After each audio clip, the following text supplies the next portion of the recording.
Hello, everyone. I'm Fyruz Khan, and today I'm back with a brand new class. So, if you haven't liked our Facebook page, you can go to Facebook, just type in Fyruz Education Services. We have plenty of educational content for you, free educational content. Just sign up. Uh, you can also like our YouTube page. Just type in Fyruz Education Services. We have over 80 videos and it's all synchronized in a playlist. It's very easy and convenient to find. So that's that. We'll wait for some students to join and we will start the class as soon as possible.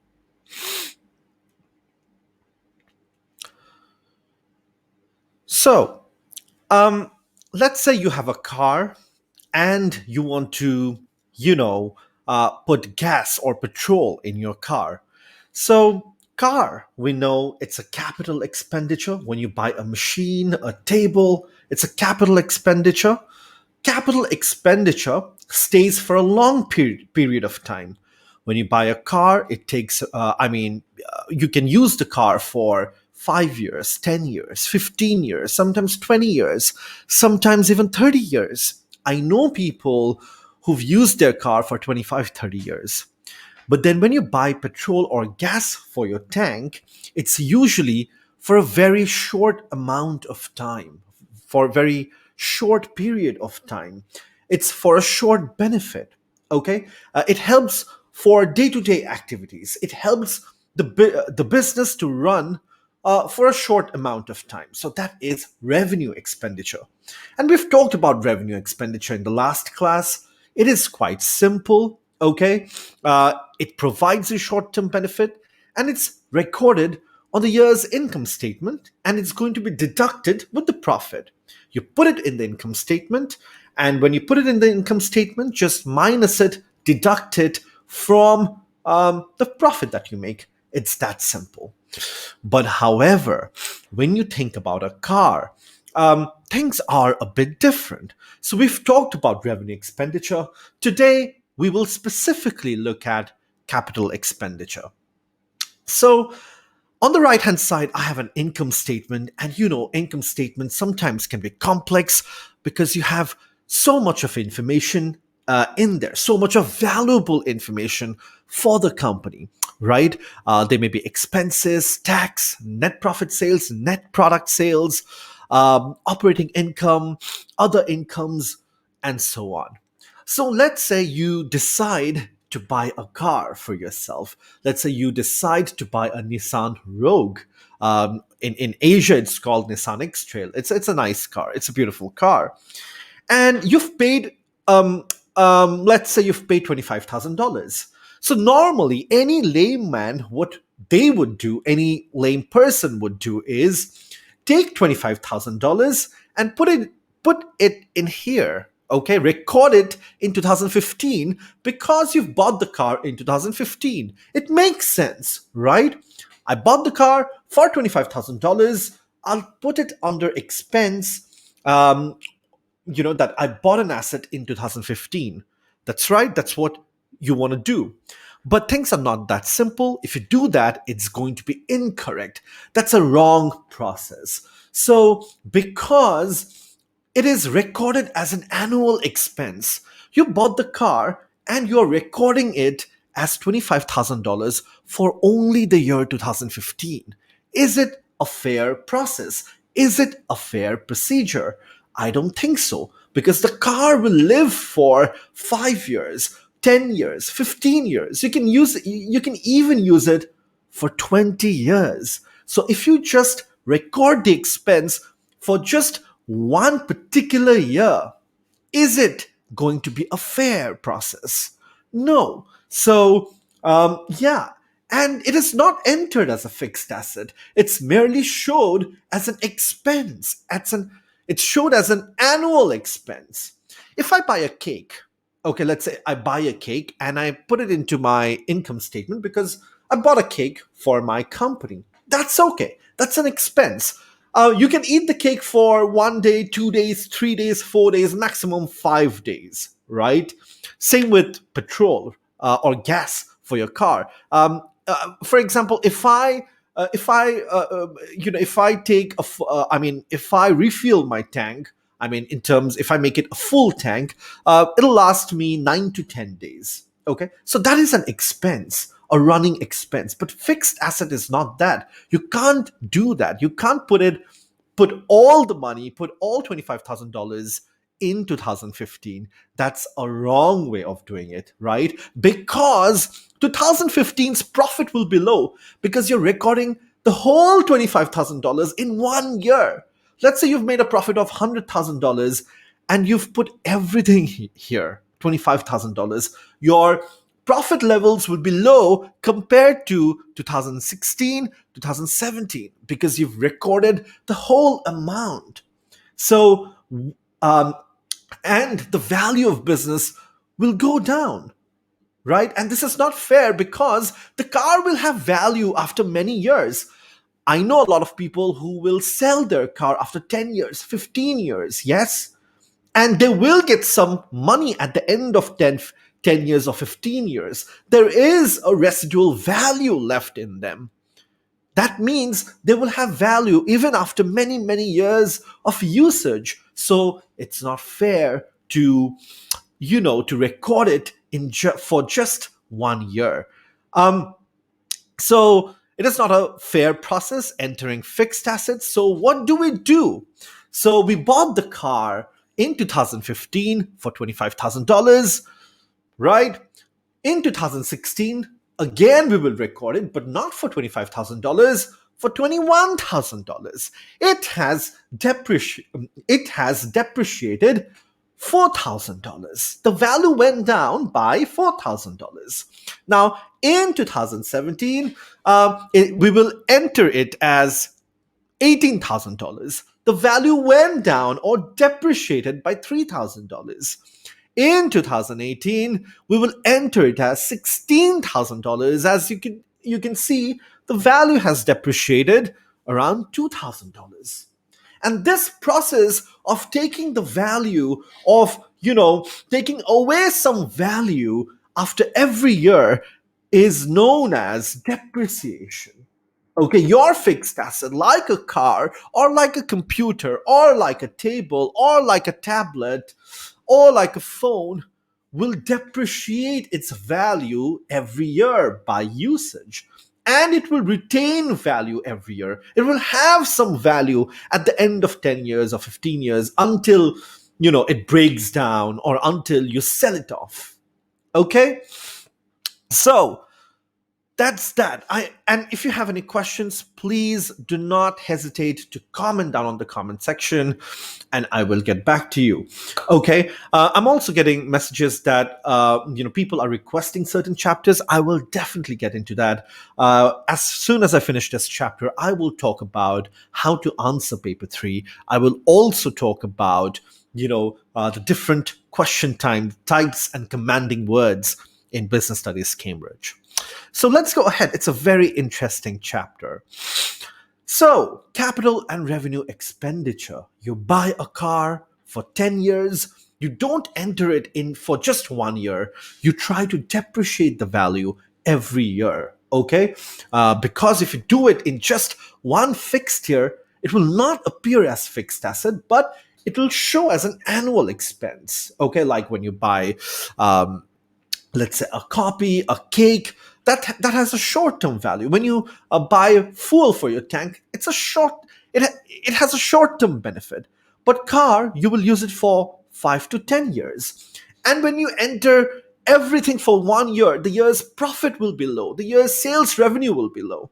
Okay, so and that's not fair. That will not give you a fair judgment of your account. Okay.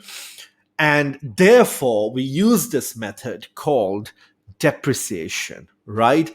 And depreciation can be for anything. It could be for a table, it could be for a chair, it could be for a shelf, it could be for a light, it could be for a DSLR, it could be for a laptop, a tablet, a writing pad, electronic writing pad, headphones, anything, you name it. Okay, so nearly all fixed or non-current asset will depreciate every year. Let's say let's say if I buy this phone this year, there's a value. The value of this phone will depreciate next year. Why will it depreciate? Because I've used this phone. There's a certain wear and tear of it, right? And it will, depreciate. But at the end of the used period, it will retain some value. For example, let's say I bought this phone for $400 and I've used it for 3 years, and I sold this phone to, let's say, to my friend at $100. So the residual value is 100. At the end of the day, at the end of the usage period, it will retain some value. Okay, so until it's fully depreciated or sold off, and this is called net book value. So until you sell it off or until it breaks down, it will retain some value, and that's called net book value. Okay, and when you enter it every year, so for 2015 I have $25,000 and I depreciate equally. I do it equally for 2016 or 17, for 18, for 19, and 2020. Every year the amount will be entered. It'll not be over recorded, it will not be under recorded, right? There is a certain way, there is a certain method, and we will see that. Okay, it's more of a correct process, correct way of looking at capital expenditure. So to calculate the amount of depreciation, what do we need? There are some figures that we need in our hand. Okay, what are those figures? Let's see. The original or historical cost. We were talking about this car, Nissan Rogue. So the original cost of Nissan Rogue is $25,000. There we go. That's my original cost. What's the price of the product or of the asset that you bought originally? What's that? $25,000. And then you want to know, okay, for how long this asset or product is going to last you. When you buy a car, normally, we keep in mind that it'll last you around 10, 12, or 15 years. 10 years minimum, 10 to 12 years minimum. So that's the expected useful life, okay? And at the end, after using 10 years or after using 15 years, just look here. So I bought Nissan Rogue for $25,000, and at the end of 6 years, the value is $8,000. So the value that is left at the end of your usage, when it breaks down or when you're done using it, you want to sell it off, that is known as residual value. Okay, an estimation of the value of the asset at the end of its useful life. I bought it for $25,000. At the end of its useful life, it's $8,000. So I need three things: the original or historical cost, the price you paid to buy the product or asset. In our example, it is $25,000. We expect it to use for 10 years or 6 years. In the example, I've given it for 6 years. And then, and then an estimation of the value that will be left at the end of the useful life, right?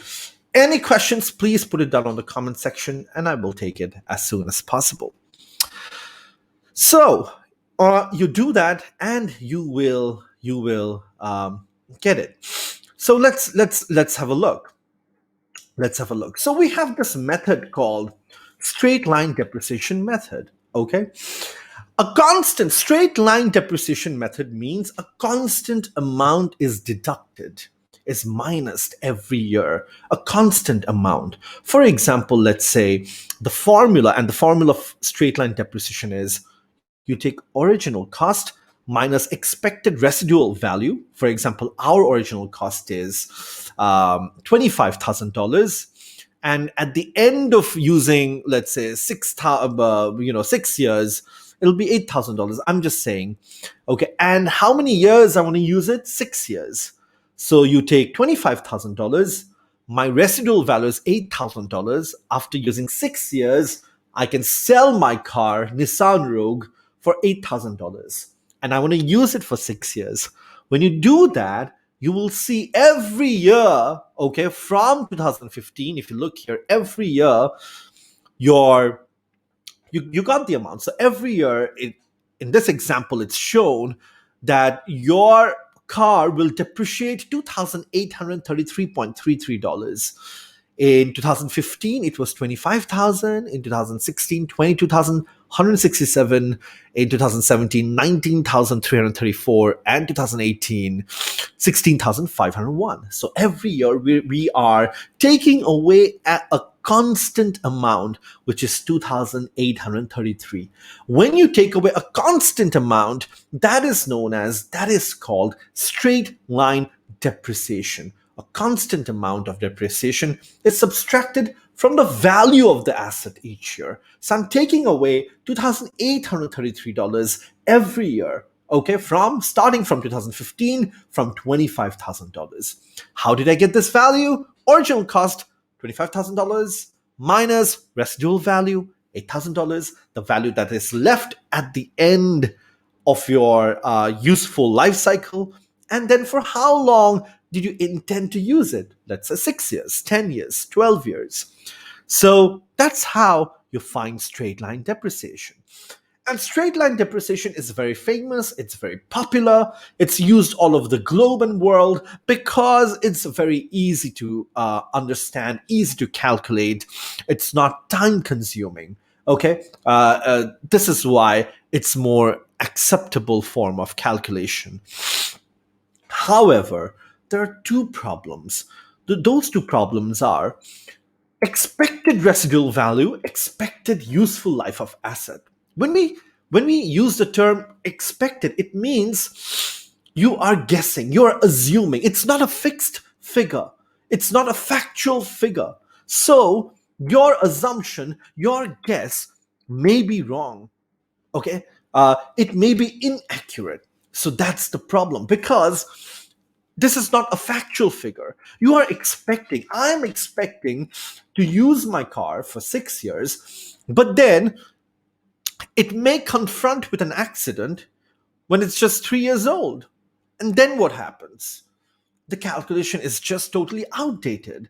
I don't know. At the end of 10 years, at the end of 6 years, I may not be able to sell it for $8,000. I may be able to sell it for a higher price or a lower price. I don't know.